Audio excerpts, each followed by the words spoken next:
I want you to take a moment and read this quote. The narcissist depends on others to validate his self esteem. He cannot live without an admiring audience. His apparent freedom from family ties and institutional constraints does not free him to stand alone or to glory in his individuality.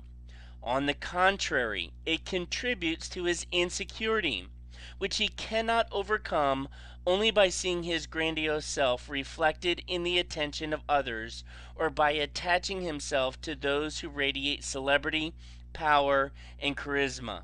For the narcissist, the world is a mirror, whereas for the rugged individualist, he saw it as an empty wilderness to be shaped by his own design. In your reading for today, you will hear about sociologist Christopher Lasch and his book, The Culture of Narcissism. The quote above is from his book. If you have not heard of the term narcissism before, narcissism refers to the characteristic of extreme self-centeredness. Now take notice of the ways in which Lasch describes this condition of narcissism, especially as he sees it in American society. He sees it as actually being a form of dependence.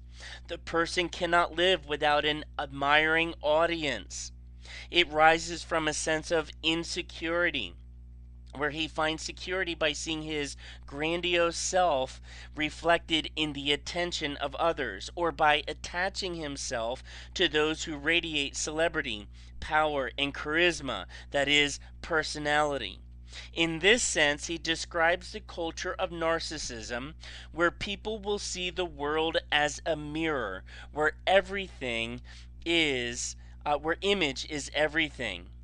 Now, in your previous reading, we focused on cultural universals which every society has. Related to this, every major society, such as American society, has certain values that they emphasize as an entire culture. This does not mean that there is some variation. Remember the role of subcultures and countercultures, as they also exist in every society. But when you look at the aggregate facts, there are certain values that seem to describe the majority of society. Now, at this point, you might be saying, wait, what does aggregate mean? Great question. Let's take a moment and go back to the way a sociological research is conducted. After a question is raised about something, you then make a hypothesis, a guess as to what you think the answer will be. Then you collect the data to see if your guess is correct. The aggregate is a summary or an overall description of the data. An aggregate is a generalization.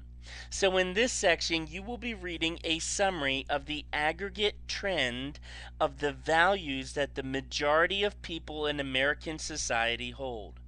So as you're reading, this is the main idea that you want to keep in mind. Even though American society is quite diverse, there are certain core values that the vast majority of Americans share. So as you're reading, make sure that you can answer these two main questions. First, what are the traditional American values? For example, one of them is work. Max Weber, who we already met in a previous section, he's one of the early sociologists. He wrote a book explaining the connection between the Protestant work ethic and capitalism, which are both very much intertwined in our American society. Secondly, you want to answer the question, how have our values changed since the 1970s?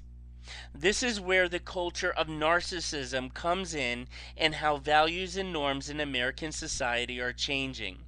So I recommend, as you're reading, use an organizer like this to help you categorize the focus of each value of American society. Decide whether each value reflects a practical concern, an idealistic goal, or a little of both. For example, I might categorize work as a practical concern because it relates to something that you actually do, rather than an idealistic goal, which is more related to a noble or lofty concept. Now go on and do the same for the rest of the values listed in this section, both the traditional and the new changing values.